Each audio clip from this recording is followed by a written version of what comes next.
Χήρα παιδίνε γέννησε.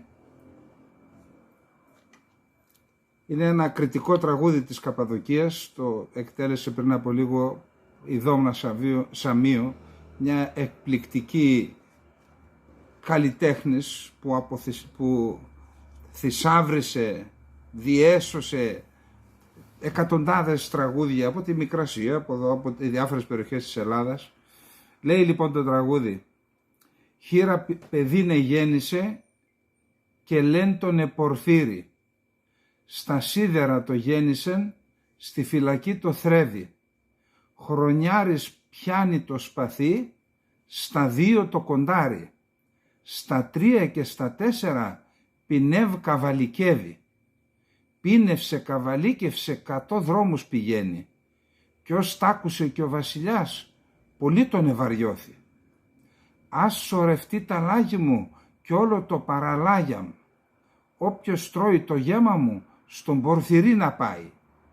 Ως τ' άκουσε ο Πορφυρής, αρνιοβοσκός και βγήκε. Βόσκητα παραβόσκητα 100 δρόμους τα βγάζει. Φανήκανε σαρακινοί σαν τάστρα, σαν τα φύλλα. Τα άστρα έχουν εμέτρωση, τα φύλλα έχουν ψήφους. Ετούτα μέτρος δεν έχουν και ψήφους κεν ψηφιένται. Να μη σου πούμε αρνιβοσκός, εδώ Πορφύριν είδετε. Εδώ Πορφύρ πολλά είναι. Τον ποιον Πορφύρ γυρεύεται? Εκειό της χήρας τον ιό, της ερημιάς τον κόνη. Χήρας ιός εγώ είμαι, της ερημιάς τον κόνη». Ο Πορφύρης ήταν ένα μυθικό πρόσωπο, σαν το Διγενή Ακρίτα, που γεννήθηκε στη φυλακή από φυλακισμένη Ελληνίδα μάνα και όταν αποφυλακίστηκε πήρε εκδίκηση. Αυτό το τραγούδι διασώθηκε από την Καπαδοκία. Υπάρχουν πολλά ακριτικά τραγούδια στον Εύξηνο Πόντο που έχουν διασωθεί ευτυχώς μέχρι τις μέρες μας. Υπάρχουν ακριτικά τραγούδια στην Κρήτη, στην Κύπρο, στη Μάνη, στην Κάτω Ιταλία, στην Ήπειρο, στη Θράκη. Και επειδή τα ακριτικά τραγούδια γενικά ο Διγενής είναι ο αντριωμένος, ελπίζω κάποια στιγμή, κάτι είχε προσπαθήσει να κάνει η Ελένη Γρίκα Τζέρβελερ, ελπίζω κάποια στιγμή αυτός ο λεγόμενος ακριτικός κύκλος που ορίζει και τις άκρες του ελληνισμού να γίνει πράξη είτε στο Μέγαρο Μουσικής, είτε στο Ηρώδειο, είτε σε άλλα θέατρα της Ελλάδας. Θα μας βοηθήσει πολύ να ψηλαφίσουμε την εθνική μας ταυτότητα μια τέτοια παράσταση. Λοιπόν, είδα ένα σχόλιο πριν από λίγο. Καταρχάς να πούμε ότι σήμερα είναι Σάββατο 25 Φεβρουαρίου του 2023. Δεν μπορώ να απαντώ σε όλα τα σχόλια γιατί δεν έχουμε και χρόνο. Είπε κάποιος, και γιατί να μην έχουμε Σάββα δημόσια πανεπιστήμια νοικοκυρεμένα χωρίς κομματικές νεολαίες. Αυτό το λέμε, αυτό εξυπακούεται. Δεν είπαμε ότι θα πρέπει να απαξιώσουμε τα ελληνικά δημόσια πανεπιστήμια. Τα δημόσια πανεπιστήμια πρέπει να υπάρχουν, πρέπει να αποτελούν τη ραχοκοκαλιά. Αυτή είναι εθνική παιδεία, δεν το συζητάμε αυτό. Ασφαλώς πρέπει να απαγορευτεί κάθε κομματική δράση μέσα στα πανεπιστήμια, όπως γίνεται σε όλο τον κόσμο. Πουθενά δεν υπάρχουν κομματικά, από όσο ξέρω τέλος πάντων, κομματικές νεολαίες. Έτσι. Θα πρέπει να τελειώνουν αυτές οι παθογένειες και αθλιότητες που να μην τα ξαναλέμε τώρα. Όμως η απλή λογική λέει, αφού υπάρχουν μερικές δεκάδες χιλιάδες κάθε χρόνο Έλληνες φοιτητές που φεύγουν στο εξωτερικό και σπουδάζουν σε πανεπιστήμια αμφιβόλου ποιότητας στο εξωτερικό, ενώ στα Βαλκάνια. Φυσικά πάνε και στην Αμερική, πάνε και στην Αγγλία. Γιατί να μην υπάρχουν αυτά τα πανεπιστήμια ιδιωτικά, μη κερδοσκοπικά, για να μην εμπορευματοποιήσουμε την παιδεία, να υπάρχουν στην Ελλάδα? Αυτοί που φεύγουν έξω να πηγαίνουν στα πανεπιστήμια, όχι αυτοί που ήδη πηγαίνουν στα ελληνικά κρατικά πανεπιστήμια. Δεν σημαίνει δηλαδή, εάν αλλάξει αυτό το άρθρο 16 που άρθρο είναι στο Σύνταγμα, ότι θα απαξιωθεί η δημόσια παιδεία. Εντάξει, πουθενά δεν το είπαμε αυτό. Ένας άλλος λέει, και πού το είπαμε, λέει, πού το είδατε ότι είναι ο ουκρανικός λαός φίλος? Ακούστε εδώ. Το έχω ξαναπεί εδώ σε αυτή την εκπομπή. Καλά, φυσικά όλοι δεν ακούν όλες τις εκπομπές. Το έχω ξαναπεί ότι εμείς έχουμε ένα βιβλιοπωλείο. Φιλελλήνων 14 στην πλατεία Συντάγματος. Εδώ λοιπόν υπάρχουν τα οι εργαζόμενοι ξέρουν και ρωσικά και αγγλικά, γιατί είναι ταξιδιωτικό και ταξιδιωτικό το βιβλιοπωλείο, δηλαδή πουλάει ταξιδιωτικούς οδηγούς κτλ. Μπαίνουν λοιπόν ξένοι, είτε μπαίνει Ρώσος είτε Ουκρανός, για μας είναι το ίδιο. Θέλω να πω, ο ελληνικός λαός, τουλάχιστον αυτό αντιλαμβάνομαι εγώ, δεν κάνει διάκριση μεταξύ Ρώσων και Ουκρανών. Για μας είναι το ίδιο. Τώρα, αν μεταξύ τους οι κυβερνήσεις τους ή δεν ξέρω εγώ ποιος σκοτώνονται και κάνει ο ένας εχθρό τον άλλον, δεν σημαίνει ότι εμείς πρέπει να επιλέξουμε τον ένα μεταξύ των δύο και να κάνουμε τον ένα φίλο τον άλλον να τον κάνουμε εχθρό. Καμία σχέση. Με τους λαούς, ό,τι ήταν πριν τον πόλεμο, το ίδιο θα είναι και μετά. Αν δηλαδή έχει ευθύνη ο ένας ή ο άλλος, δεν σημαίνει ότι πρέπει να αλλάξουμε τη στάση μας απέναντι στους λαούς και στον Ουκρανικό και στον Ρωσικό ή και σε οποιοδήποτε λαό. Να ξεκαθαρίζουμε τα πράγματα. Λοιπόν, πάμε να δούμε τα θέματά μας. Λοιπόν, έχουμε κάποιες εξελίξεις στην Ουκρανία. Είδα ότι και σήμερα έψαξα, έτυχε να σας πω την αλήθεια, και βρήκα χάρτες που εκτιμώ ότι είναι αντικειμενικοί. Δηλαδή έχουν απηχούν την πραγματικότητα που είναι στο έδαφος στους χάρτες. Είδα λοιπόν ότι έχουν μείνει 2 χιλιόμετρα για να κλείσει ο τελευταίος οδικός άξονας, από τον οποίο γίνονται προμήθειες ή μεταφορά από και προς τον Μπαχμούτ, την Αρτέμοφσκα.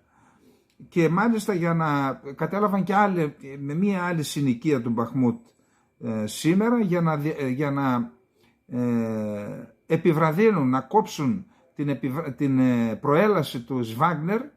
Οι Ουκρανοί ανατείναξαν ένα φράγμα και φαίνεται ότι εκεί κάτι σταμάτησε, αλλά εν πάση περιπτώσει το σημαντικό είναι αυτό, ότι αν προελάσουν αυτά τα 2 χιλιόμετρα που έμειναν, 2-3 χιλιόμετρα, και κλείσουν τον τελευταίο δρόμο, από εκεί και μετά θα είναι πλήρως αποκλεισμένοι οι άνθρωποι που υπερασπίζονται τον Μπαχμούτ. Αυτά και στο βόρειο κομμάτι, Λουγκάνσκ, Ντονέτσκ, προς τον βορρά όμως, και με Χάρκοβο, στα σύνορα με Χάρκοβο, και εκεί είχε ορισμένες προελάσεις, είδα σήμερα, του ρωσικού στρατού, καθώς και στο Βουλεντάρ, ανατολικά του Βουλεντάρ, υπήρχε και πάλι μία μικρή προέλαση των Ρώσων, και προς τη Ζαπορίζια λίγο.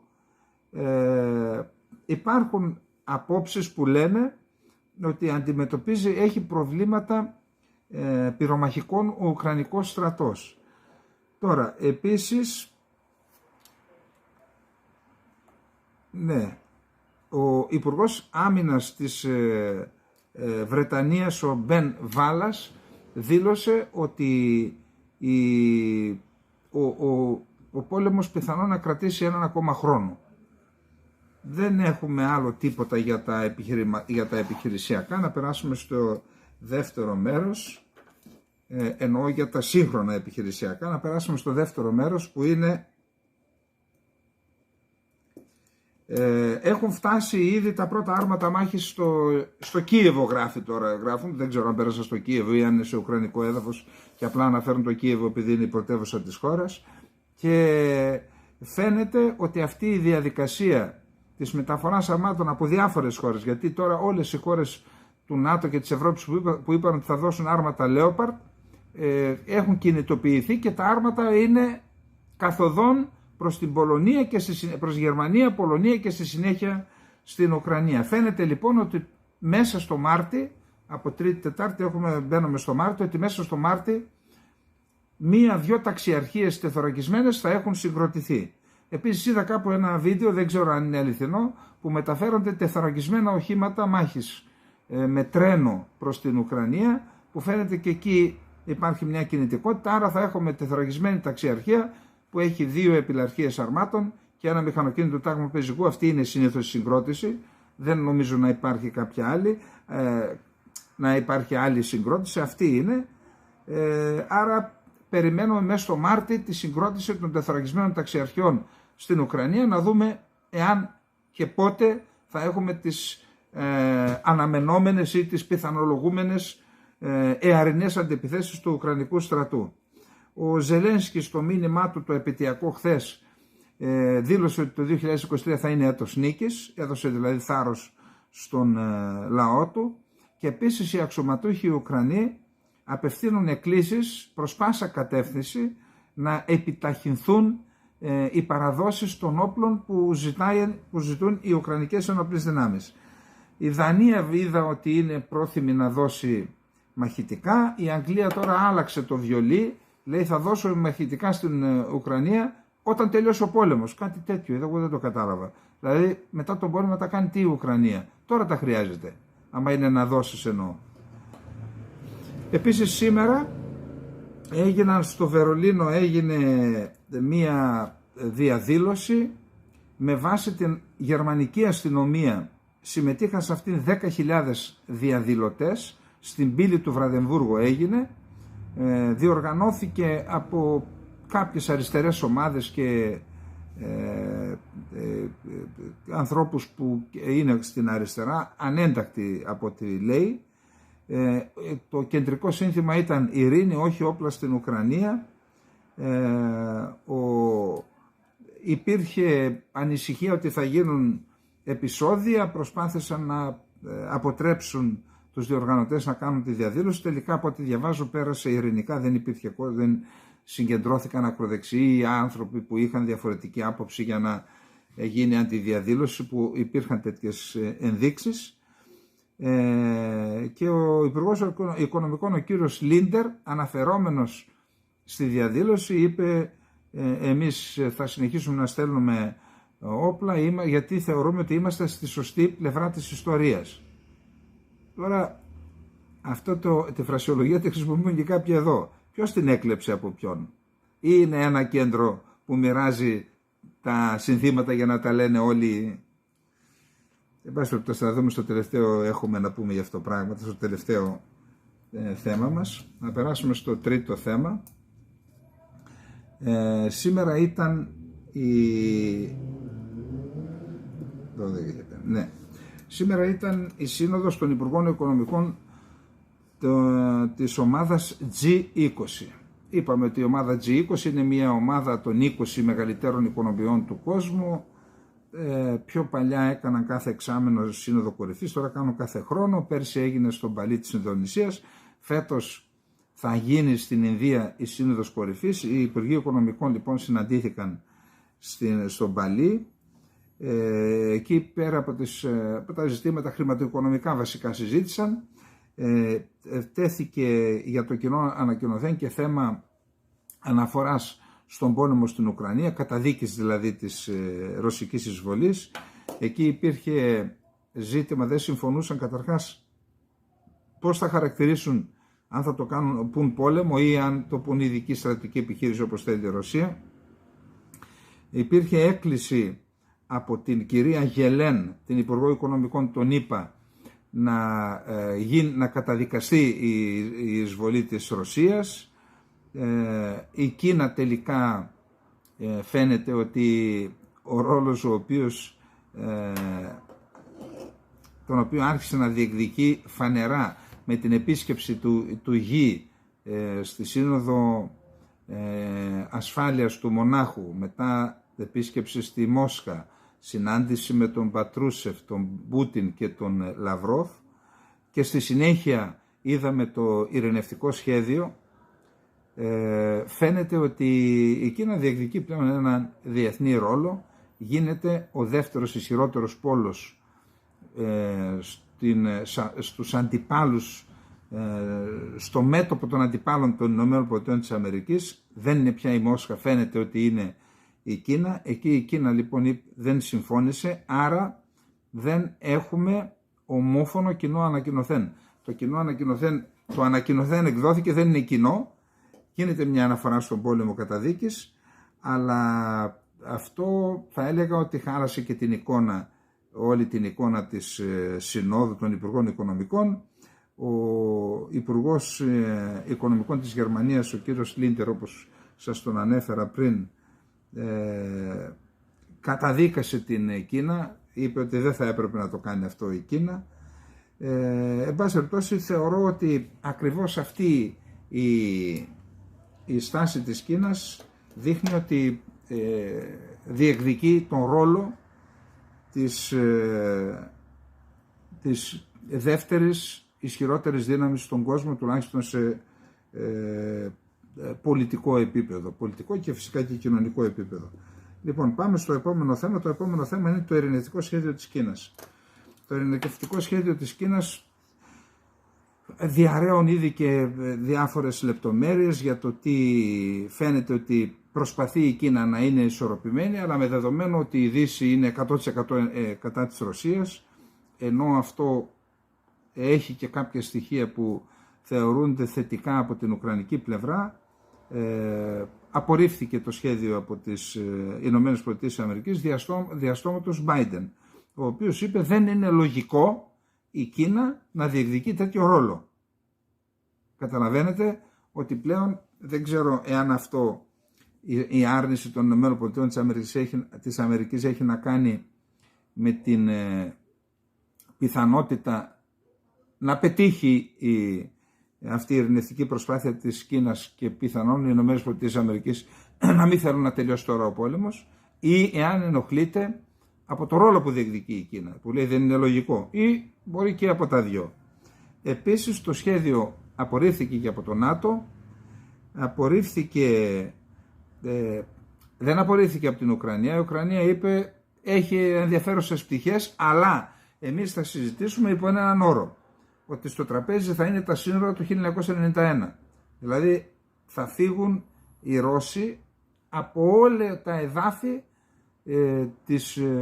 της Ουκρανίας όπως αυτή είχε αναγνωριστεί ως επίσημο κράτος από τον ΟΗΕ το 1991. Πάντως η Ουκρανία λέει και ναι και όχι. Δηλαδή λέει ναι, υπάρχουν και θετικά στοιχεία και πιθανότατα ο Ζελένσκι δεν απέκλεισε ακόμα και συνάντηση με την ηγεσία της Κίνας. Εδώ θα πρέπει να δούμε και την πιθανότητα η στάση της Ουκρανίας να είναι επαμφωτερίζουσα για να δημιουργήσει ένα κλίμα που θα αποτρέψει την παροχή όπλων της Κίνας στην Ρωσία. Δηλαδή, εάν το απέκλειε αμέσως, τότε θα άνοιγε και την πόρτα, θα έλεγε η Κίνα εγώ έκανα μια ειρηνευτική προσπάθεια, δεν τελεσφόρησε, ανοίγει ο δρόμος να δώσω οπλικά συστήματα. Πάντως, επαναλαμβάνω, η Ουκρανία δεν απέρριψε κάθετα το σχέδιο. Η Ρωσία το καλωσόρισε. Πάντως είχαμε αμέσως μετά την κατάθεση αυτού του σχεδίου, είχαμε την αύξηση από πλευράς των ΗΠΑ των εκπαιδευτών που εκπαιδεύουν το στρατό της Ταϊβάν σε αμερικανικά όπλα από 30 εκπαιδευτές που ήταν σε 200, που είναι ένα στοιχείο που αυξάνει την έντοση στη θάλασσα της Κίνας. Επίσης είχαμε άρθρο στην εφημερίδα China Times που επιρρύπτει τις ευθύνες για τον πόλεμο στην Ουκρανία στις ΗΠΑ. Λέει ότι είναι πολεμοκάπηλες, μιλάει για το παρελθόν και για όλα αυτά. Λοιπόν, αυτά. Πάντως υπάρχουν απόψεις που λένε ότι αν τελικώς απορριφθεί το σχέδιο της Κίνας, τότε ανοίγει ο δρόμος να στείλει η Κίνα όπλα στην Ουκρανία, που αυτό θα είναι μια πολύ σημαντική μια κίνηση που θα οδηγήσει σε αύξηση της έντασης στην περιοχή. Πολλοί λένε ότι αν η Κίνα στείλει όπλα στην Ρωσία, τότε θα πρέπει να μιλάμε πλέον για τρίτο παγκόσμιο πόλεμο. Το επόμενο θέμα είναι το Ιράν. Καταρχάς είδα δημοσιεύματα που λένε ότι στην πόλη Καράζ, που βρίσκεται βορειοδυτικά της Τεχεράνης, ότι στην πόλη αυτή είχαμε μία έκρηξη και μάλιστα γράφτηκε ότι αεροσκάφος άγνωστης ταυτότητας και προέλευσης βομβάρδισε μία στρατιωτική εγκατάσταση. Έψαξα να δω σε χάρτης καταστάσεως, είδα ότι όντως πριν από 2 μέρες έγιναν εκρήξεις σε αυτή την περιοχή και ενεργοποιήθηκαν τα συστήματα τα αντιαεροπορικά, αλλά γράφουν τοπικά μέσα της Τεχεράνης ότι πρόκειται για άσκηση. Δεν ξέρω τι σημαίνει αυτό. Πάντως να σημειώσουμε ότι ο Νετανιάχου έκανε νομίζω κοντά στις 9-10 συσκέψεις με τη στρατιωτική ηγεσία της χώρας του, χωρίς να έχει ανακοινωθεί για ποιο λόγο το έκανε. Αν δηλαδή πρόκειται για ζητήματα που αφορούν την Παλαιστίνη ή αν ψήνεται κάτι που σχετίζεται με το Ιράν. Ας το κρατήσουμε αυτό. Πάντως το Ιράν ανακοίνωσε και έκανε και ένα σχετικό βίντεο ότι έχει κατασκευάσει έναν πύραυλο κρούζ ο οποίος έχει βεληνικές 1650 χιλιόμετρα. Εδώ μιλάμε για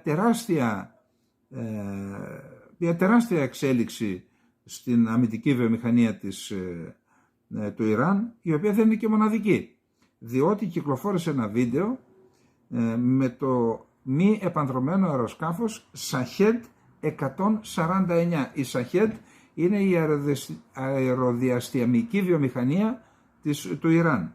Το Σαχέντ 149 έχει κινητήρα Pratt & Whitney Canada PT6 Turboprop,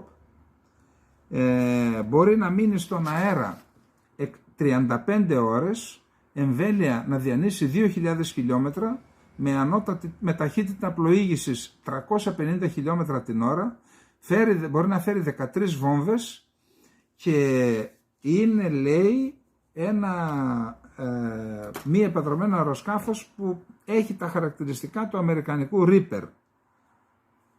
Μάλιστα έκανε την πρώτη του πτήση, την πρώτη του δοκιμαστική πτήση, το έβαλαν ένα βίντεο οι Ιρανοί, το οποίο απογειώνεται και κάνει κάποιες βόλτες στον ουρανό. Δεν ξέρω, πάντως μου κάνει εντύπωση, αφού υπάρχει όλη αυτή η κυρώσεις εναντίον του Ιράν, πώς μπόρεσε να βρει κινητήρες Pratt & Whitney? Ένα περίεργο πράγμα. Πάντως το Ιράν, μια χώρα με κυρώσεις εδώ και 20 χρόνια, πόσα χρόνια, έχει κάνει θαύματα στην αμυντική βιομηχανία. Δηλαδή κρούζ πύραυλο με 1650 χιλιόμετρα βεληνικές, και τώρα το Σαχέντ 149 ήδη με την παραχώρηση είτε απευθείας έτοιμων μη επανδρωμένων αεροσκαφών που είναι ντρόν καμικάζι στην Ρωσία, τα Σαχέντ 36 νομίζω. Είτε τώρα με αυτό δείχνει ότι η βιομηχανία αυτή που έχει αναπτύξει η αμυντική βιομηχανία του Ιράν, να μην μιλήσουμε και για τους Χούθι στην Ιεμένη, που με όπλικα συστήματα από το Ιράν έχουν δημιουργήσει σοβαρό πρόβλημα ασφάλειας στην Σαουδική Αραβία. Φαίνεται λοιπόν ότι όποιος προσπαθεί, και το Ιράν και η Τουρκία, κάτι πετυχαίνει. Εμείς δεν περιμένουμε είτε να τα πάρουμε έτοιμα από τους άλλους, είτε να... Λοιπόν, να περάσουμε τώρα στο επόμενο θέμα. Λοιπόν, το επόμενο θέμα μας είναι ο σεισμός. Συνεχίζεται η μακάβρη αυτή διαδικασία να σηκώνουν τα ερείπια και τα μπάζα από τις κατοικίες που κατέρευσαν. Εκεί φυσικά είναι και οι άνθρωποι που έμειναν μέσα. Υπάρχουν πολλά παράπονα, πολλά άπειρα παράπονα, κυρίως από τους Αλεβίτες και από τους Κούρδους. Ο Ερντογάν φαίνεται ότι έχει πελαγώσει, ό,τι επιχειρεί να κάνει στην αρχή φαίνεται ότι λειτουργεί επικοινωνιακά, μετά αρχίζουν και βγαίνουν οι παρενέργειες. Για παράδειγμα, γράφτηκε ότι θα δώσουν, τα σπίτια που θα δώσουν δεν θα είναι δωρεάν. Θα καλύπτεται 60% από το κράτος και το υπόλοιπο 40% θα το πληρώνει ο ιδιοκτήτης με δόσεις. Και εδώ γράφουν στις εφημερίδες, μιλάμε για θα χρεωθούμε φόρους ζωής. Θα χρεωθούν οι σεισμόπληκτοι, χάσαν τις οικογένειές τους, χάσαν τα σπίτια τους και τώρα θα χρεωθούν φόρους ζωής για να πληρώνουν σπίτια τα οποία τους τα κτίζουν άλλοι. Και αυτό λοιπόν είναι συνέχεια του κόλπου γκρόσο που είπαμε προχτές στην εκπομπή μας. Δηλαδή, 60% θα καταβάλει το κράτος. Ο Ερντογάν θα πληρώσει τους κατασκευαστές που είναι δικοί του κατασκευαστές. Και ένα μέρος θα κάνει και την επιστροφή, ξέρετε, τα γνωστά κόλπα. Και από εκεί και μετά θα πει και τους ιδιοκτήτες, πληρώστε κι εσείς το υπόλοιπο 40%, το οποίο 40% θα ξαναπάει στους ιδιοκτήτες, πάλι θα κάνει την επιστροφή του. Δηλαδή ο Ερντογάν στην ουσία θα τα πάρει και από τους σεισμόπληκτους. Αυτό λοιπόν έχει αρχίσει και το έκανε αυτό γιατί δεν βγαίνουν οι λογαριασμοί. Τα σπίτια είπε ότι θα κάνει 350.000 διαμερίσματα. Αν βάλουμε από 30.000 ευρώ το καθένα είναι 10 δις. 10, 11, 12 δις. Είναι πολλά λεφτά. Είναι πολλά λεφτά. Σκεφτείτε ότι η Ελλάδα υπόγραφε εκείνα τα καταραμένα τα μνημόνια για 2, 3 και 5 δις. Είναι πολλά τα λεφτά, δεν υπάρχουν. Και φαίνεται ότι αυτό δημιούργησε σοβαρό πρόβλημα επικοινωνιακό για τον Ερντογάν. Υπάρχουν παράπονα, αρκεί να σας πω ότι έχει κλείσει τόσους, παρακολουθούσα λογαριασμούς τουρκικούς πολλούς στο Twitter. Αυτοί οι λογαριασμοί σιγά σιγά μειώνονται, τους έκλεισε. Ό,τι ενοχλεί το κλείνουμε. Πονάει κεφάλι, κόβει κεφάλι. Ενοχλεί τηλεόραση, κλείνουμε τηλεόραση. Ενοχλεί λογαριασμό στο Twitter, κλείνουμε λογαριασμό στο Twitter. Αυτά να τα βλέπουν αυτοί που τον παίρνουν τηλέφωνο, τον Ερντογάν, και τον έχουν και συνομιλητή και θέλουν να τον ξανακάνουν συνομιλητή για να μοιράσουν το Αιγαίο. Καλά, εντάξει. Και όσοι θεωρούν ότι αυτό είναι υπερβολή ή λαϊκισμός, περιμένετε, θα το δούμε σε λίγο. Λοιπόν, είδα επίσης ένα άρθρο, υπήρχε το μοναδικό αρμενικό χωριό στην Τουρκία, βρίσκεται στο νομό της Αντιόχειας, στο Χατάι. Διότι όταν έγινε η ανταλλαγή των πληθυσμών, η περιοχή αυτή ήταν και τέλος πάντων η γενοκτονία, γλίτωσε ένα χωριό στο Χατάι που βρισκόταν προς τη Συρία, ήταν γαλλικό κράτος το Σαντζάκιο της Αλεξανδρέτας. Στη συνέχεια δόθηκε το 37-38 στην Τουρκία, έκανε εκεί ο Μουσταφά Κεμάλ ένα σημαδεμένο πραξικοπηματικό δημοψήφισμα και πήρε την περιοχή. Οι Σύριοι ακόμα έχουν το Χατάι στους χάρτες ως δικό τους έδαφος. Εν πάση περιπτώσει, υπήρχε ένα αρμένικο χωριό, έπαθαν ζημιές, υπήρχαν λιθόκτες στα σπίτια, έπαθαν ζημιές, δεν είχε νεκρούς, όμως λένε ότι υπάρχουν φόβοι ότι τελικά θα φύγουν οι Αρμένοι, γιατί δεν μπορούν να ζήσουν, δεν έχει ρεύμα, δεν έχει τίποτα αυτή τη στιγμή. Έχουν γκρεμιστεί περίπου τα 80 από τα 100 σπίτια νομίζω. Φοβούνται δηλαδή ότι θα χαθεί και το τελευταίο αρμενικό χωριό. Είδα τον πρόεδρο του χωριού, έκανε κάποιες δηλώσεις πριν από λίγο. Λοιπόν, αυτά με το σεισμό. Τώρα τι να πούμε, ότι ξεπέρασαν τις 50.000 οι νεκροί. Τέλος πάντων, αυτά είναι και μακάβρια πράγματα. Θα πάμε τώρα στα ενδιαφέροντα. Λοιπόν, ο Ραούφ Καραγκοτζάν είναι ένας δημοσιογράφος που γράφει στην εφημερίδα Özgür Politika. Η Özgür Politika είναι μια κουρδική εφημερίδα, να το ξεκαθαρίσουμε για να λέμε τι διαβάζουμε, απηχεί τις απόψεις του κουρδικού απελευθερωτικού κινήματος. Έγραψε ένα άρθρο που συσχετίζει τον σεισμό, τις καταστροφές που έγιναν στο σεισμό, την αδυναμία διαχείρισης με την πολιτική της Τουρκίας να προσπαθεί να επιλύσει το κουρδικό με πόλεμο και με καταστροφές και με σφαγές. Να δούμε λοιπόν τι λέει. Πρέπει να γίνει γνωστό ότι η καταστροφή που σημειώθηκε στο σεισμό σχετίζεται στενά με το κουρδικό πρόβλημα. Υπάρχει μια νοοτροπία που αφιερώνει όλους τους πόρους της χώρας στον πόλεμο εναντίον των Κούρδων, εδώ και δεκαετίες. Από το ανθρώπινο δυναμικό μέχρι τους οικονομικούς πόρους έχουν επενδυθεί τόσα πολλά στον πόλεμο που οι σεισμόπληκτοι δεν μπορούν να βρουν σκηνές. Δηλαδή έχει έρθει σε τέτοια δυναμία το κράτος που δεν μπορεί να τους δώσει ούτε σκηνές. Στις κοινωνικές καταστροφές οι εχθροπραξίες σταματούν, οι πληγές επουλώνονται, οι πόνοι μοιράζονται, η αλληλεγγύη γίνεται πράξη και η χείρα βοηθείας απλώνεται από όλους προς όλους. Οι εχθρότητες παντού ξεχνιούνται. Υπάρχει αμοιβαία ενσυναίσθηση. Η ενσυναίσθηση προηγείται της εχθρότητας. Αυτή είναι η παράδοση στις κανονικές κοινωνίες. Αυτός είναι ο πολιτισμικός ιστός των λαών μας. Το απαιτούν και οι ανθρώπινες νόρμες.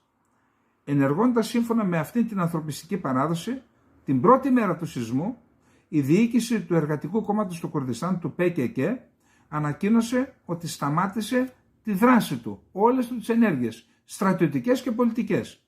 Ανακοίνωσε ότι δεν θα αναλάβει καμία δράση εκτός κι αν επιτεθούν εναντίον του. Αυτή η απόφαση μονομερής κατάπαυσης του πυρός και κάθε δράσης λήφθηκε παρά τις σκληρότερες επιθέσεις που δέχεται το ΠΚΚ.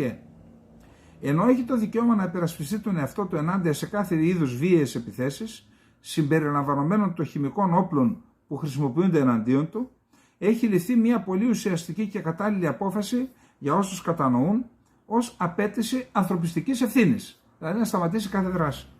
Δυστυχώς όμως, το κουρδικό απελευθερωτικό κίνημα βρίσκεται αντιμέτωπο με έναν εχθρό που δεν έχει κατανόηση και έχει χάσει τα ανθρώπινά του χαρακτηριστικά.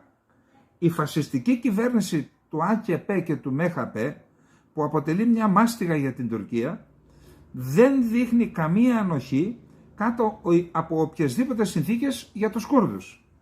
Ακόμα και στην καταστροφή ενός σεισμού δεν σταματούν την εχθρότητά τους εναντίον των Κούρδων.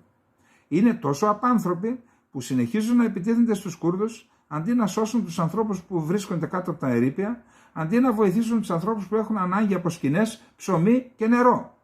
Υπάρχει μια κυβέρνηση που χρησιμοποιεί την κοινωνική καταστροφή ως όπλο και τη μετατρέπει σε εργαλείο εκδίκησης. Αυτή η κυβέρνηση είναι απόλυτα εχθρική προς διαφορετικές εθνικές και θρησκευτικές ταυτότητες και πολιτικές πεποιθήσεις, προς ανθρώπους, προς τη φύση, ακόμα και προς τα ζώα. Έχουν γίνει ένας ακατανόητος, περίπλοκος εχθρός ενάντια σε όλους και σε όλα. Παρά την αδράνεια του ΠΚΚ, συνεχίζουν τις γενοκτονικές επιθέσεις τους. Συνεχίζουν τον πόλεμο με όλη την ορμή. Έχουν φτάσει σε ένα στάδιο στη μυσαλλοδοξία κατά των Κούρδων, που δεν έχει παραπάνω. Φημώνουν τους νομικούς θεσμούς έναν, συλλόγους και άλλους τους νόμιμους θεσμούς. Εκδοτικοί οίκοι, ιστότοποι και όργανα τύπου κλείνουν και απαγορεύεται το ένα μετά το άλλο. Δεν θέλουν να ακούσουν αντίθετες φωνές. Στις οθόνες της τηλεοράσης έχει πέσει μαύρο. Ακόμη και απλοί πολίτες που ασκούν κριτική στην κυβέρνηση απειλούνται. Εκτοξεύουν ύβρις στους σεισμόπληκτους που χρειάζονται στέγη, προστασία και διατροφή και ξεχύνονται ανίποτες κατάρες εναντίον τους. Είναι τόσο έξαλλοι που δεν έχουν κανένα σεβασμό προς τους νεκρούς, όπως δεν τρέφουν κανένα σεβασμό και για τους ανθρώπους που έχουν επιβιώσει. Οι επιζώντες του σεισμού είναι σε τόσο απελπιστική κατάσταση που δεν μπορούν να φροντίσουν ούτε το σώμα τους, τα προστοζήν. Δεν έχουν τέλος τα εγκλήματα της κυβέρνησης. Ειδικεύονται στο ψέμα. Έχουν καταστρέψει το εσωτερικό του κράτους και της χώρας. Έκλεψαν τα πάντα. Στα κρύα του χειμώνα, ενώ ο κόσμος δεν βρίσκει σκηνή να βάλει το κεφάλι του, ρίχνουν άσφαλτο στο δρόμο που θα διανύσει ο Ερντογάν για να πάει στη ζώνη του σεισμού. Δηλαδή λέει εδώ οι άνθρωποι δεν έχουν σκηνές και αυτοί για να μην περπατήσει σε χωμάτινο δρόμο ο Ερντογάν ή σε χαλασμένο, ρίχνουν καινούργια άσφαλτο για να πάει να δει τους σεισμόπληκτους που δεν έχουν σκηνές. Εντάξει. Δημιούργησαν μια τέτοια διοικητική δομή που οι πολίτες είναι σαν σκλάβοι. Φορώντας τη μάσκα της θρησκείας και του εθνικισμού, έκαναν τις δύο έννοιες χωρίς νόημα και τις αξιοποίησαν για τη δική τους προσωπική φήμη και συμφέροντα. Πρέπει να γίνει γνωστό ότι η καταστροφή που σημειώθηκε στο σεισμό σχετίζεται στενά με το κουρδικό πρόβλημα. Υπάρχει μια νοοτροπία που αφιερώνει όλους τους πόρους της χώρας στον πόλεμο εναντίον των Κούρδων. Από το ανθρώπινο δυναμικό μέχρι τους οικονομικούς πόρους έχουν επενδυθεί τόσα πολλά σε αυτόν τον πόλεμο, με αποτέλεσμα οι σεισμόπληκτοι να μην μπορούν να βρουν σκηνές. Ψωμί και νερό δεν είναι διαθέσιμα για μέρες. Οι σεισμόπληκτοι είναι εντελώς αβοήθητοι και δεν μπορούν να λύσουν τα καθημερινά τους προβλήματα. Υπάρχουν πολλοί πόροι για να λένε θα έρθουμε ξαφνικά ένα βράδυ και να πηγαίνουν σε πόλεμο, αλλά όταν πρόκειται για την εξυπηρέτηση της κοινωνίας, οι πόροι εξατμίζονται. Από την καταστροφή του σεισμού έγινε κατανοητό ότι δεν θα υπάρξει κανένα καλό για αυτήν την κοινωνία από την πολιτική τάξη αυτής της χώρας, η οποία συναρτάται με τον βρώμικο πόλεμο που διεξάγεται κατά των Κούρδων. Για να δούμε τον υποκριτικό, ψεύτη, λαιλατικό και το υποκριτικό, ψεύτικο, λαιλατικό και γενοκτονικό πρόσωπο της φασιστικής κυβέρνησης Ερντογάν Μπαχτσελή, θα πρέπει να γίνει σεισμός. Το κουρδικό απελευθερωτικό κίνημα παλεύει εναντίον του τουρκικού κράτους εδώ και μισό αιώνα, προσπαθώντας σχεδόν καθημερινά να αποδείξει το γενοκτονικό και δολοφονικό πρόσωπο αυτού του κράτους. Όλοι, συμπεριλαμβανομένου του εκλογικού σώματος του ΑΚΠ, από τον εθνικιστή που έπεσε θύμα του σεισμού μέχρι τους θρησκευόμενους, φωνάζουν «Πού είναι το κράτος, πού είναι η κυβέρνηση, πού είναι ο Ερντογάν?» Παρά την παραπληροφόρηση που γίνεται από τα ΜΜΕ υπέρ του Ερντογάν και της κυβέρνησής του, το κοινό προσπαθεί να κάνει τη φωνή του να ακουστεί. Το κράτος, η κυβέρνηση και ο Ερντογάν, τους οποίους ψάχνει να βρει ο λαός στις περιοχές του σεισμού, είναι απασχολημένοι με το να χύνουν το αίμα των Κούρδων. Εκτοξεύονται πυρά πυροβολικού στη Ροζάβα σε καθημερινή βάση. Άμαχοι δέχονται με ένοπλα μη επανδρομένα αεροσκάφη επιθέσεις. Σκοτώνονται άνθρωποι. Όσον η συνείδησή τους έχει ευαισθητοποιηθεί με το σεισμό και αναγνωρίζουν ότι έχουν ανθρωπιστικές υποχρεώσεις, θα πρέπει να γνωρίζουν πολύ καλά το γεγονός ότι η προτεραιότητα του δικτάτορα Ερντογάν δεν είναι ο σεισμός, αλλά ο πόλεμος. Όσο χύνεται αίμα Κούρδων σε αυτόν τον τόπο, κανένα πρόβλημα της κοινωνίας δεν θα λυθεί, συμπεριλαμβανομένης της καταστροφής του σεισμού. Τα κοινωνικά προβλήματα δεν μπορούν να λυθούν χωρίς να εξαλειφθεί αυτή η νοοτροπία του έθνους κράτους που στρέφει τους λαούς τον έναν εναντίον του άλλου. Αυτό αφορά και εμάς. Και εμάς, για όσους κοιμούνται όρθιοι ή είναι σε ροζ συννεφάκια, ότι τώρα που ξέρω εγώ θα τα βρούμε με τους Τούρκους. Δείτε τι παθαίνει ένας λαός 20 εκατομμύριων μέσα και άλλα 20 έξω. Ο ηγέτης του κουρδικού λαού, πρόεδρος Αμπτουλάχ Οτζαλάν, το αποκάλυψε με μεγάλη λεπτομέρεια κατά την υπεράσπιση που ανέπτυξε στη διάρκεια της δίκης του.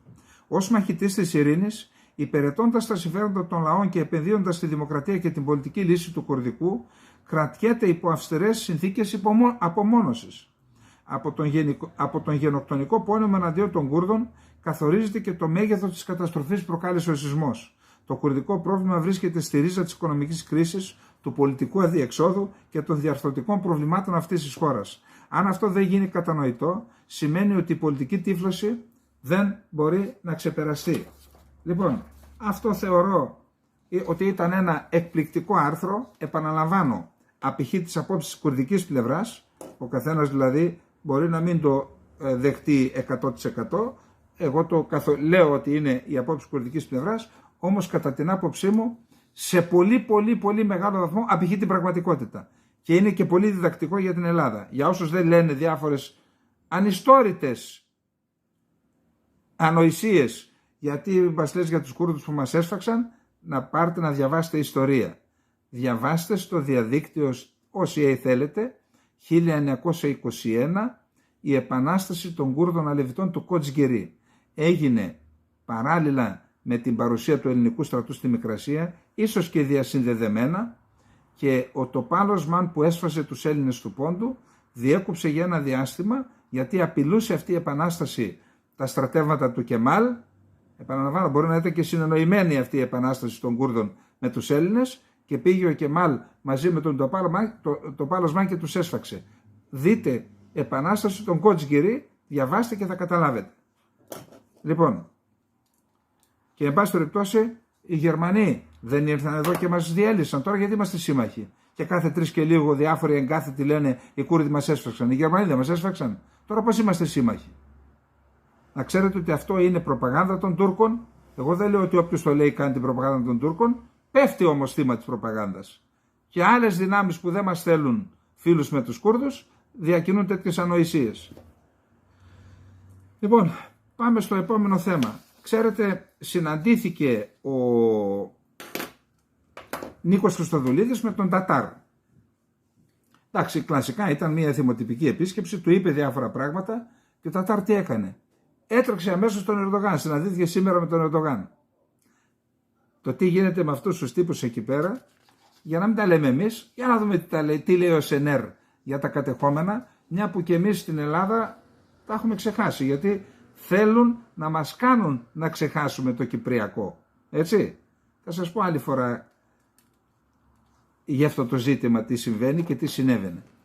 Κάποιοι ρωτούν για τους συμβούλους του Ερσίν Τατάρ λέγοντας, μα μήπως είναι τρελοί όλοι αυτοί? Πολύ λάθος. Κατά τη γνώμη μου είναι όλοι πολύ έξυπνοι, λέει ο Λεβέντ Σενέρ στην εφημερίδα Πολίτες της Κύπρου. Κοιτάξτε τι καλά δουλεύει το μυαλό ενός από αυτούς και έκανε μια θαυμάσια ανακάλυψη. Λέει το εξής: ας χρησιμοποιήσουμε τις εκχωματώσεις και τα μπάζα από τη σεισμόπληκτη περιοχή για να δημιουργήσουμε ένα τεχνητό νησί στη θάλασσα ανάμεσα στην Τουρκία και στην Κύπρο. Χρησιμοποιώντας αυτό το τεχνητό νησί στο μέλλον, θα κτίσουμε μια χερσαία γέφυρα ανάμεσα στην Κύπρο και στην Ανατολία και έτσι θα ενώσουμε την Κύπρο με την Ανατολία. Είναι η πρότασή μου. Ναι, αυτά λέει αυτολεξί ο άνθρωπος. Δεν του είναι αρκετός ο θαλάσσιος δρόμος που συνδέθηκε από την Κερίνια προς την Κύπρο, θέλει και χερσαίο δρόμο. Θα φτιάξει ένα τεχνητό νησάκι στη Μεσόγειο από τα συντρίμμια του σεισμού. Μην το ματιάσω. Διάνοιες είναι αυτοί, διάνοιες. Διάνοια είναι και ο Ερσίν Τατάρ.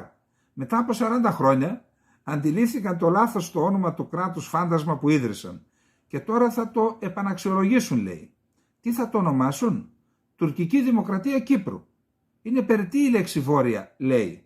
Θα την αφαιρέσουν, λέει. Γιατί? Διότι στην Κυπριακή Δημοκρατία δεν υπάρχει η λέξη νότος. Αν σε εκείνους δεν υπάρχει το νότος, σε εμάς γιατί να υπάρχει το βορράς? Αυτή είναι η γνωμοδότηση του Τατάρ. Ποιανού διαταγή λέει? Του ανώτατου μυαλού, λέει ο Τατάρ. Δεν λέει ανώτερου μυαλού, λέει ανώτατου. Είμαστε πολύ περίεργοι για το ποιος είναι αυτό το ανώτατο μυαλό. Ποιος να είναι? Μα ο Ρετζέπ Ταΐπ Ερντογάν. Συγγνώμη.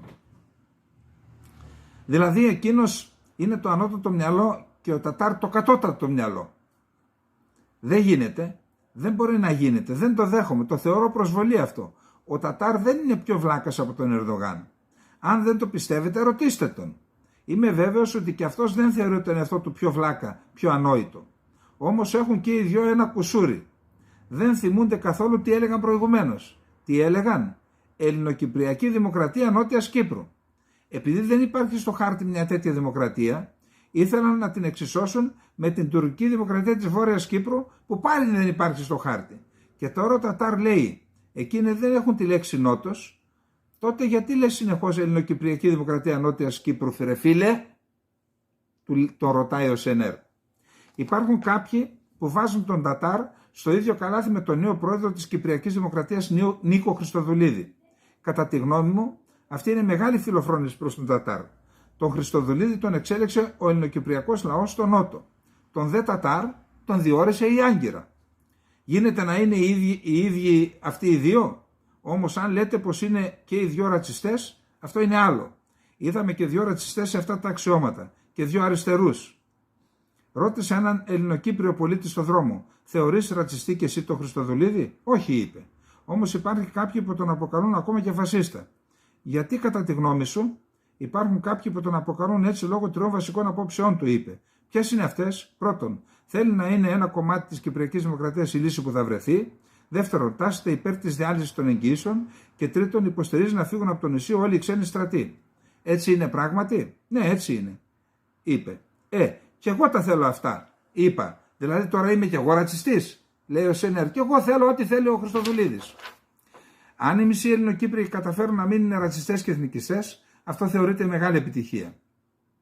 Οι συνθήκες αναγκάζουν όλους να γίνουν ρατσιστές σε μια κοινότητα που υπέστη μεγάλες απώλειες το 1974 και πάρθηκε από τα χέρια της με τα όπλα η μισή τους πατρίδα. Αν στη θέση των Ελληνοκυπρίων ήταν οι Τουρκοκύπριοι, νομίζω πως δεν θα υπήρχε κανείς που δεν θα ήταν εθνικιστής. Ακόμα και στη σημερινή κατάσταση, η συντριπτική πλειοψηφία της κοινότητάς μας είναι εθνικιστές, των Τουρκοκυπρίων λέει. Δεν λένε λέξη κατά της Τουρκίας, ακόμα και στις μέρες της τραγωδίας του σεισμού που όλα εμφανίστηκαν ξεκάθαρα. Πάντα μαλώνουμε μεταξύ μας. Παλιά υπήρχε ένας δεκτάς. Άμα θύμωναν, όλοι έβριζαν πάντα αυτόν. Και τώρα βρίζουν τον Τατάρ. Σημαίνει πως ακόμα δεν το αντιλαμβάνονται. Ο Τατάρ είναι μία διάνοια. Αυτά είπε ο Λεβέν Τσενέρ. Είπε αξιόλογα πράγματα. Νομίζω ότι μας έφερε και μια πληροφορία. Αυτό που λέει ότι θέλουν να κάνουν τουρκική δημοκρατία Κύπρου, δεν θέλουν το τούδου που έχουν, δεν τους αρέσει. Θέλουν να κάνουν τουρκική δημοκρατία Κύπρου γιατί με το Κύπρου έχουν το σύνολο της Κύπρου. Σου λέει με το βόρεια περιοριζόμαστε. Γιατί? Ας το κάνουμε ολόκληρο, ότι εκπροσωπούμε ολόκληρο το νησί. Έτσι, αυτή είναι η πληροφορία. Κατά τα άλλα, τους τα έχω σε καλά ο Λεβέν Τσενέρ. Απλά νομίζω ότι τον άνθρωπο αυτό τον έχουμε αδικήσει. Λοιπόν, πάμε λίγο πάλι στο Κυπριακό γρήγορα για να γυρίσουμε στα δικά μας. Καιρός να ξανασυστηθούμε με τους εταίρους μας, μας λέει ο Κώστας Βενιζέλος στο Φιλελεύθερο. Σχεδόν 50 χρόνια διεξάγονται συζητήσεις για το Κυπριακό, οι οποίες δεν οδήγησαν σε συμφωνία. Οδήγησαν όμως σε επαναλαμβανόμενα αδιέξοδα και σε διολίσθηση προς τις τουρκικές επεκτατικές επιδιώξεις. Συνέχεια πίσω δηλαδή. Για δεκαετίες η Λευκοσία οχυρωνόταν πίσω από τις βολικές για όλους τους υπόλοιπους ταμπέλες και αφηγήματα. Στη διαδρομή του χρόνου χάθηκε και η ουσία, ο πυρήνας του προβλήματος. Το Κυπριακό είναι ένα γεωπολιτικό ζήτημα. Η χώρα είναι γωνιακό φιλέτο στην Ανατολική Μεσόγειο, αλλά ποτέ αυτά τα γεωστρατηγικά πλεονεκτήματα δεν αξιοποιήθηκαν προς όφελος του νησιού. Αυτά τα εκμεταλλεύεται η Αγγλία, Κώστα. Ακόμα και το πλαίσιο λύσης που συζητείται για δεκαετίες είναι προσαρμοσμένο σε μια λογική κατανομής επιρροών και ελέγχου. Στη μεγάλη εικόνα η Τουρκία, η Αγγλία και οι Αμερικανοί. Ο νέος πρόεδρος Νίκος Χριστοδουλίδης έχει σημειώσει ότι το Κυπριακό επηρεάζεται από τις διεθνείς συγκυρίες που πρέπει να αξιοποιούνται και παρέπεισε στο Ουκρανικό. Και στην περίοδο που διανύουμε, το Ουκρανικό προσφέρει δυνατότητες, ευκαιρίες, οι οποίες προφανώς δεν μπορούν να περιμένουν. Από την αρχή της εισβολής της Ρωσίας, πριν ένα χρόνο, το δυτικό μπλοκ στάθηκε και στέκεται εμπράκτος δίπλα στην Ουκρανία για την αντιμετώπιση των κατακτητών. Η βοήθεια σε στρατιωτικό εξοπλισμό αλλά και οικονομική έχει σαφώς πολιτικές σκοπιμότητες, αλλά εκείνο που καταγράφεται είναι η στάση τους έναντι της εισβολής και κατοχής ουκρανικών εδαφών. Τάσσονται προδήλως ενάντια στην εισβολή και παράνομη κατοχή εδαφών. Προημερών, ο πρόεδρος της Ουκρανίας Βολοντίμιρ Ζελένσκι, σε συνέντευξή του στο BBC, ανέφερε ότι δεν είναι διατεθειμένος να συμφωνήσει στην παραχώρηση κανενός τμήματος του εδάφους της Ουκρανίας σε μια ενδεχόμενη συμφωνία ειρήνης με τη Ρωσία. Υπέδειξε ότι η παραχώρηση εδαφών θα σήμαινε ότι η Ρωσία θα μπορούσε να επιστρέψει στην Ουκρανία, ενώ υποστηρίζει ότι η στρατιωτική στήριξη από τη Δύση θα οδηγούσε πιο κοντά στην ειρήνη. Αυτή η τοποθέτηση Ζελένσκι έτυχε θερμής υποδοχής από τις πολιτικές ηγεσίες και διεθνή ΜΜΕ. Το μήνυμά του ξεκάθαρο: ούτε σπιθαμή εδάφους της Ουκρανίας στη Ρωσία στα πλαίσια ενός συμβιβασμού. Στην Κύπρο, τι γίνεται? Κατατίθενται χάρτες, κάπου αποσύρονται χωρίς να τους δούμε ποτέ, τα ποσοστά αλλάζουν, συζητήθηκε και η δημιουργία στρατιωτικής βάσης, ενώ οι συνταγματικές ρυθμίσεις που βρίσκονται στην ατζέντα καθιστούν τη χώρα εχμάλωτη των τουρκικών σχεδιασμών και τους Ελληνοκύπριους, Τουρκοκύπριους, Μαρονίτες, Αρμένιους και Λατίνους ομήρους της Τουρκίας. Είναι σαφές πως επειδή δεν ζούμε σε κανέναν κόσμο μαγικό αγγελικά πλασμένο, γνωρίζουμε πως οι ευαισθησίες είναι à la carte, στηρίζονται σε συμφέροντα. Είναι χρήσιμη η Ουκρανία για να αντιμετωπιστεί ο εχθρός, η Ρωσία. Είναι χρήσιμη η Τουρκία ακόμα και όταν το παίζει διπλοπόρτη. Η Ουκρανία που είναι θύμα εισβολής αξιοποιεί την αλληλεγγύη και καλά κάνει. Η Τουρκία που μεσολαβεί μεταξύ δύο εμπολέμων χωρών χωρίς κόστος αλλά με κέρδη, κλείνει το μάτι στον Πούτιν, καλοδέχεται τον Αμερικανό Υπουργό Εξωτερικών, παραμένοντας η δημοφιλής νύφη σε εισαγωγικά. Είναι όμως χρήσιμες και η Ελλάδα και η Κύπρος ως στρατηγικοί πυλώνες της περιοχής που διατηρούν καλές σχέσεις με όλα τα κράτη της περιοχής. Αλλά δεν αξιοποιούν αυτά τους τα πλεονεκτήματα, έμαθαν να δίνουν χωρίς να παίρνουν, κύριε Μητσοτάκη και κύριε Δένδια. Να δίνουν χωρίς να παίρνουν. Από τη στιγμή που το Κυπριακό παραμένει εμπολής θέμα σχεδιασμών του Foreign Office, τον οποίον πήγε και έκανε συμφωνία με τον Υπουργό Άμυνας του Βρετανό, κ. Παναγιωτόπουλος, το οποίο εμβολιάζει την επεκτατική πολιτική της Άγκυρας και οι συζητήσεις δεν αγγίζουν την ουσία, τότε λύση δεν θα υπάρξει. Εκτός κι αν είναι τουρκική. Δεν φταίνε μόνο αυτοί, φταίνε οι οπαδοί των μέτρων οικοδόμησης εμπιστοσύνης και εκείνοι που θεωρούν πως το Κυπριακό είναι θέμα διαχείρισης μέσω των τεχνικών επιτροπών. Ο νέος πρόεδρος έχει καταστήσει σαφές πως χωρίς διαδικασία διαπραγματεύσεων για λύση δεν μπορούν να συζητούνται ΜΟΕ και να λειτουργούν τεχνικές επιτροπές. Τέλος. Αυτά στο τέλος θα υποκαταστήσουν τη λύση, η οποία θα στηρίζεται στη συνεργασία δύο οντοτήτων. Η συγκυρία οδηγεί στην ανάγκη να ξανασυστήσουμε το Κυπριακό στους Ευρωπαίους εταίρους, τους Αμερικανούς στρατηγικούς εταίρους μας.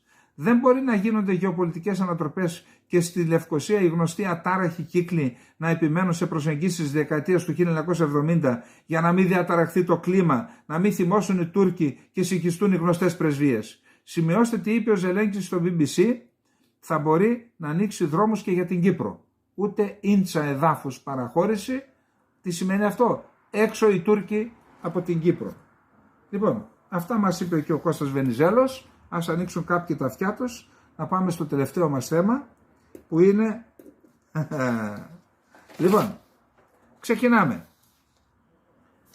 Ο Τσαβούσογλου, όταν πήγε ο Μπλίνκεν στην Τουρκία, προφανώς του έθεσε και μάλλον επιτακτικά το θέμα εδώ, πρέπει να βγουν πετρέλαια φυσικά αέρια από Ανατολική Μεσόγειο, Βόρεια Αφρική και Αιγαίο, πρέπει να βγουν, τελειώνεται με τις διαφορές. Έτσι ονόμασε τις διεκδικήσεις, τις παράνομες διεκδικήσεις της Τουρκίας και την κατοχή στην Κύπρο και στο Αιγαίο.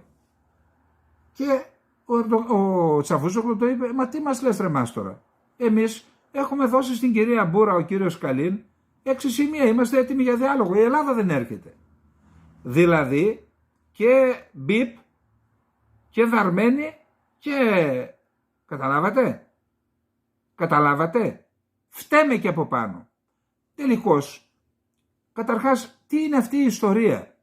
Δηλαδή έγινε μυστική συνάντηση του Καλίν με την Μπούρα, από πάνω με τους παλιούς γεσταπίτες, ξέρετε, τους Γερμανούς, εκεί δεν μάθαμε ποτέ τίποτα, μας το αποκάλυψαν οι Τούρκοι, όπως έγινε στο Βερολίνο πριν 2 χρόνια, 3. Και προχθές μας αποκάλυψε και τα 6 σημεία. Δηλαδή, συγγνώμη, στις πλάτες πιανού γίνονται όλα αυτά. Και τώρα προσπαθούν να μας πείσουν, είδα σήμερα πάλι διαρροές, δεν μας έδωσαν ποτέ χαρτί. Δηλαδή πώς τα 6 σημεία, πώς τα είπε στον αέρα και δεν τα σημείωσε κάποιος. Και γιατί δέχεσαι, Ελλάδα, εσύ να σου βάζει τα 6 σημεία και μας αποκάλυψα μόνο τα 3. Τα άλλα 3 τι είναι. Διαβάζω εδώ ότι είναι κοινές έρευνες στο Αιγαίο, Ελλάδα και Τουρκία, αυτό που λένε το συνεκμετάλλευση που δεν ξέρουν τι σημαίνει η λέξη, αποστρατικοποίηση των νησιών σε βάθος 5 ετίας, αυτά τα λέω με επιφύλαξη, δεν ξέρω αν είναι έτσι, εντάξει, υπό την επίβλεψη του ΝΑΤΟ. Λοιπόν, τι γίνεται εδώ πέρα, ποιος τα κάνει αυτά, δηλαδή πήγε ο Τσίπρας και με τον άλλον τον Κοζιά δώσανε το Σκοπιανό χωρίς να ξέρει ούτε το κόμμα ούτε η κυβέρνηση. Καλά, δεν μιλάμε για την αντιπολίτευση, δεν μιλάμε για την Επιτροπή Εξωτερικών και Άμυνας. Εδώ πέρα ποιος τα σχεδιάζει αυτά, ποιος τα σχεδιάζει. Θέλουν οι Αμερικανοί να πάνε τα πετρέλαια και μάλιστα το είπε ο Μπλίνκεν, όλα θα τα δώσουμε στην Τουρκία, ελάτε να τα βρούμε. Συγγνώμη, εμείς όλα γίνονται ερήμοι των Ελλήνων, των πολιτών, των κομμάτων, τι είναι αυτά, φαντάσματα δεν υπάρχουν, οπτασίες είναι. Και πάμε τώρα στη σωστή πλευρά της ιστορίας. Ξέρετε, δεν θα πάμε σε υποθέσεις συνωμοσιολογίας, αλλά υπάρχει ένας τρόπος και είναι η επιστήμη αυτό, να επηρεάζουν τους εγκεφάλους. Όχι με περίεργα πράγματα, με χρήση συγκεκριμένων λέξεων, τις οποίες είναι τόσο αληθοφανή αυτά που λένε, τα οποία τα ενστερνίζονται και άνθρωποι που είναι ανήξεροι και τα επαναλαμβάνουν. Ας σας πω ένα πράγμα. Κάποια στιγμή ένας πολύ μεγάλος Έλληνας, παγκοσμίου φήμης, δεν θέλω να πω τώρα το όνομά του πραγματικά, αλλά είπε σε ένα φίλο μου, κάτσε ρε φίλε, λέει, σκέψου να ήταν το ανάποδο στο Αιγαίο, να ήταν όλα τα νησιά τουρκικά, να ήταν και η Εύβοια τουρκική και εμείς να καθόμασταν από εδώ μεριά. Δεν θα θέλαμε μερίδιο από το Αιγαίο. Αυτό λοιπόν το επιχείρημα, ακριβώς το ίδιο επιχείρημα, το άκουσα πριν από 3 μέρες, αυτό που σας λέω το άκουσα πριν 2 χρόνια. Αυτό που σας λέω το άκουσα πριν από λίγες μέρες από έναν πολύ μεγάλο παράγοντα της χώρας. Το ίδιο ακριβώς. Λέει μεταξύ μας τώρα, δεν τα λέμε δημοσίως, αλλά αν θα ήταν η Εύβοια τουρκική και εμάς δεν θα μας κοφενόταν. Έχουν και αυτοί ακτές Ρεσάβα, τόσες ακτές Ρεσάβα δεν έχουν δικαίωμα στο Αιγαίο. Προσέξτε. Έναν άνθρωπο που τον ξέρω, είναι πατριώτης, σκληρός. Αλλά τον έβαλαν στο τρυπάκι. Βάζουν, όπως έχουν κάνει για το σχέδιο Ανάν, όπως έχουν κάνει και για τα εμβόλια. Είναι συγκεκριμένα κέντρα τα οποία επεξεργάζονται αυτές τις κάποιες λογικοφανείς φράσεις, εκφράσεις, τις βάζουν στο μυαλό των ανθρώπων και αυτές αναπαράγονται στην κοινωνία. Ποιο πράγμα? Η σωστή πλευρά της ιστορίας που μας είπε ο άλλος από το Βερολίνο. Εδώ πόσοι μας το λένε τώρα? Για να στέλνουμε όπλα, να καλύψουμε. Στέλνεις όπλα. Έχεις βιομηχανία? Όχι. Από πού τα στέλνεις? Από τις αποθήκες του στρατού. Γιατί τα έχουμε στις αποθήκες? Γιατί τα χρειαζόμαστε. Αν τα χρειαζόμαστε, γιατί τα δίνεις? Δεν λείπουν? Απλά είναι τα πράγματα. Αλλά όταν λες το επιχείρημα αυτό, όχι, είμαστε στη σωστή πλευρά της ιστορίας. Και ακούω διάφορες ανοησίες, λέει, έτσι λέει, στέλνοντας όπλα θα είμαστε στο παιχνίδι της ανοικοδόμησης της Ουκρανίας. Δηλαδή για να οικονομήσουν κάποιοι κατασκευαστές, εμείς ακολουθούμε μια πολιτική που αποδυναμώνει την εθνική άμυνα, θέτει σε κίνδυνο τα συμφέροντα των Ελλήνων της Μαριούπολης και της Ρωσίας. αλλά και τα μακρόπνοα σχέδια της Ελλάδας. Γιατί? Για να χτίσουν κάποιοι την Ουκρανία? Λοιπόν, πάμε λοιπόν τι άλλο κυκλοφορεί αυτές τις μέρες, προσέξτε. Μαξιμαλισμός. Δεν είμαστε μαξιμαλιστές. Ακούστε, έδωσε η Ευρωπαϊκή Ένωση σε ένα πανεπιστήμιο της Σεβίλης, νομίζω, να χαράξει την ΑΟΣ της Ανατολικής Μεσογείου, δεν ξέρω εσείς όλης της Μεσογείου, με βάση το διεθνές δίκαιο. Και είναι αυτός ο χάρτης που δίνει πλήρη επίρρεια στο Καστελόριζο και όλη αυτή την ιστορία. Οι Τούρκοι, αυτόν το χάρτη εδώ, οι δικοί μας υφοστήρες λένε είναι μαξιμαλισμός, τι είναι αυτά που λέτε. Δεν τολμάς να το πεις αυτό. Άμα πας και το πεις αυτό σε κανένα ακαδημαϊκό, μπορεί να σου κλείσει και την πόρτα. Να σε βρίσει. Προσέξτε εδώ. Ξένοι αναγνώριζαν πλήρη επίρρεια στα νησιά, αλλά εδώ πάνε να μας επιβάλλουν αυτή την κατάσταση στην πραγματικότητα ως μαξιμαλισμό. Τι είναι αυτά? Οι Τούρκοι λέει έχουν τόσες ακτές. Συγγνώμη. Και ξέρετε τι κάνουν. Οι Τούρκοι λένε ότι έχουν ακτές, ξέρω εγώ πόσα χιλιόμετρα, 1800 πόσα, και ότι εμείς έχουμε λιγότερες. Και δεν βάζουν σε ακτές των νησιών. Μιλάμε για μια τρέλα, έχει παρισφρήσει στα μυαλά κάποιον και τη διαχέουν στην κοινωνία. Τι άλλο? Λένε τώρα, είδα ένα άρθρο τιών ακαδημαϊκών. Ένας ο οποίος ξέρει ο κόσμος ότι είναι αναξιόπιστος, πήρε άλλους δυο για να κρυφτεί από πίσω τους. Και τι λέει? Ότι είναι μονομερής ενέργεια τα 12 μίλια. Μονομερής ενέργεια είναι η ενέργεια την οποία πριν την κάνεις απαιτείται διαβούλευση. Τα 12 μίλια δεν απαιτείται για τα 12 μίλια διαβούλευση με κανέναν. Δεν είναι μονομερής ενέργεια. Είναι χρήση ενός νόμιμου δικαιώματος. Μας το περνάει και αυτό λοιπόν, να έχουμε ενοχές. Τι άλλο? Αυτό που λένε, εσύ έχουν τόσες ακτές και εμείς έχουμε προσπαθούν να μας κάνουν να έχουμε ενοχές, γιατί έχουμε το Αιγαίο και τα νησιά. Δηλαδή να λέμε καλά, έχουμε τόσα πολλά και δεν έχουν τίποτα αυτοί δηλαδή. Μας έχουν βάλει σε μια παγίδα. Τι άλλο? Συγγνώμη, τα κοιτάσματα είναι εκεί. Πεινάς εσύ, πεινάει αυτός. Αυτά τα λένε οι άλλοι, οι έξω. Πεινάει αυτός, πεινάς εσύ. Γιατί να μην τα βγάλουμε, να πάρει και αυτός, να πάρει και εσείς και να είμαστε όλοι ικανοποιημένοι? Κανένα πρόβλημα. Να τα βγάλουμε. Να οριοθετήσουμε με βάση το διεθνές δίκαιο. Αν δεν συμφωνούμε, να πάμε στο Διεθνές Δικαστήριο και μετά ό,τι είναι ο καθένας στην πλευρά του να τα βγάλει. Πώς να βγάλεις δηλαδή ένα κοίτασμα που είναι έξω από την 6 μίλια, έξω από την ακτή του νομού της Λάρισσας, της Πιερίας ή έξω από τη Μηχανιώνα, να έρθει η Τουρκία να παίρνει μερίδιο? Και αν παίρνει η Τουρκία μερίδιο από εκεί, δεν την καθιστάς συνιδιοκτήτη αυτής της περιοχής? Με ποια λογική παίρνει νομή? Νέμεται. Νέμομαι σημαίνει κατοχυρώνω ιδιοκτησία. Αυτό με το όλοι κερδισμένοι θα είμαστε, έτσι, αυτά τα περίεργα που κυκλοφορούν. Ακούστε. Οι δυνάμεις που θα πέσουν πάνω μας μετά τις εκλογές για αυτά τα θέματα είναι τεράστιες. Και υπάρχουν και απειλές. Τι θες να σε κάνουμε, Συρία, να σε κάνουμε Λιβύη, να σε κάνουμε Ιράκ? Έτσι, υπάρχουν και τέτοιες απειλές. Εγώ δεν έχω λύση, γιατί έχουμε και την ήττα που υποστήκαμε με το Σκοπιανό. Πιστεύω όμως ότι ο συνειδητοποιημένος πολίτης και ο ενημερωμένος πολίτης, αν μπορεί να κάνει κάτι, είναι μόνον αυτός.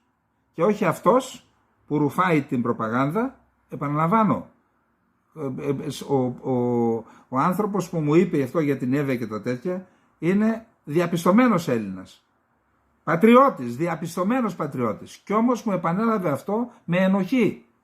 Του το βάλω στο μυαλό. Αυτά λοιπόν,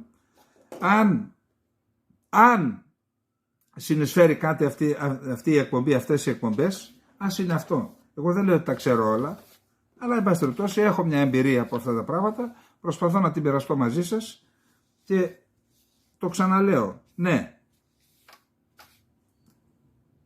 την πατήσαμε. Ιτηθήκαμε με το Σκοπιανό προς το παρόν. Να μην ιτηθούμε και με το Αιγαίο και με την Κύπρο. Δεν είναι τυχαίο που έβαλα 2 θέματα για την Κύπρο, 3 θέματα για την Κύπρο απόψε. Από εκεί θα ξεκινήσει το ξύλωμα. Ας ελπίσουμε ο Νίκος Χριστοδουλίδης να κρατήσει καλά. Θα κρατήσει, πιστεύω. πιστεύω, αλλά και εμείς δεν έχουμε να κάνουμε τίποτα άλλο, ο σωστά ενημερωμένος και συνειδητοποιημένος πολίτης.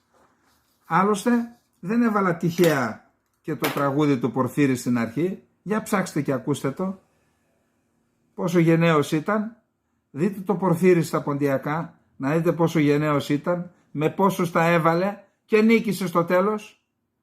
Λοιπόν, ακρίτας κάστρον έχτιζεν συμπαραποταμέαν, σε έναν ομάλ, σε έναν λιβάδ, σε έναν πηδέξον τόπον. Αυτό θα το πούμε πιθανόν στην αυριανή μας εκπομπή, θα ακούσουμε και τη μουσική του. Λοιπόν, καληνύχτα να είστε όλες και όλοι καλά, να έχουμε μια καλή Κυριακή, μια καλή Δευτέρα, καλή Σαρακοστή από Δευτέρα, θα τα πούμε πιθανόν και αύριο. Να είστε όλες και όλοι καλά. Καληνύχτα.